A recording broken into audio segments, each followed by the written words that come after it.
This is video B17N, and this week we're going to do things a little bit differently. I've kind of changed things a little bit from what I wrote in my email. I'm going to show you a problem, and then I'm not going to talk through it. I'll just show you my worked out solution for it. So what I would do if I were you, I would pause the video after I show you the problem. Here it is. Go ahead and pause the video, try this problem, and I'm about to show you the worked out solution for it. And here it is. I hope I go slowly enough.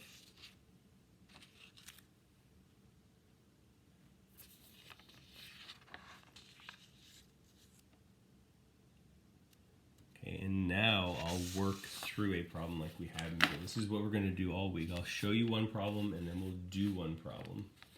And then next week will be completely different again. So the problem we're doing today is B17N, and there it is.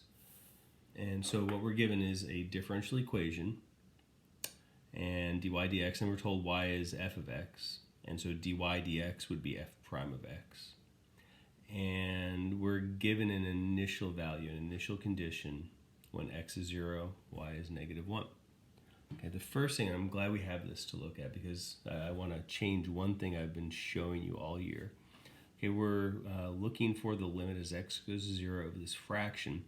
And so I'm hoping you guys are thinking instantly, well, maybe it's L'Hopital's because we're finding the limit of a fraction. And as a matter of fact, it is. Okay, but this is the change. I've been a little bit lazy with my notation, and it's been okay, but we're going to change that. This is what they're looking for now. Okay, instead of writing this equals 0 over 0, we'll just write this out. Okay, since the limit of the top equals the limit of the bottom, and they both equal 0. Okay, that's the hypothesis as L'Hopital's is written. Then the limit of interest is equal to the limit, same, x is approaching the same thing, of the derivative of the top over the derivative of the bottom. And then we want to state that we recognize that this is L'Hopital's. Okay, so instead of just writing equals 0 over 0 LH, okay, we have to replace it with that. Okay, and so then just evaluate the derivative of the top, okay, term by term, f prime, and then just 0 on the bottom, cosine. And f prime is this right here. F prime of 0, so we're going to apply the limit here. F prime of 0, well, when x is 0, y is -1. So here's f prime, and I can just put in a 0 and a -1 for x and y, and cosine of 0, and I find my limit. Okay, part 2. We have to use Euler's method. Starting at x equals 0, we want 2 steps, and we're approximating f of 1/2, so we're going in 2 steps from 0 to 1/2, and so our change in x is going to be 1/4. Okay, so let's go ahead and look, and don't forget that Euler's method is simply a changed up point slope form if you forget it. Okay, we're told that we want to start at 0. Okay, and so basically this is just a matter of carefully plugging things in.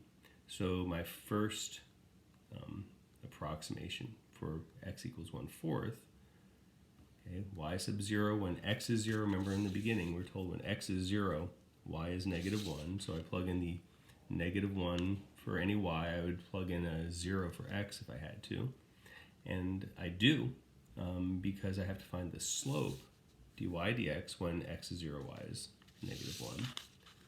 Okay, this is something that we did earlier. Okay, and then our change in x is just 1/4. And so I find a new point, and then I apply Euler's method once again from this new point. Okay, where my approximation for f when x is 1/2, I just take the x and y if I need each, and do the same thing I just did. Okay, and so I get my answer down here. And then the last one, they want us to solve the differential equation given that initial condition. And what they're really looking for in this is that you show that you recognize that this is a separable differential equation. And I think writing it down is very clear, but actually doing the work correctly should suffice. And so what we do is we want all the y's together and all the x's together. Okay, and so remember, this isn't a fraction. This is actually an application of the chain rule, but you don't have to tell anybody that you're treating it like a fraction. Basically, I'm going to multiply by that, divide by this, and split up that thing that isn't a fraction and we can't really do. And then I integrate both sides.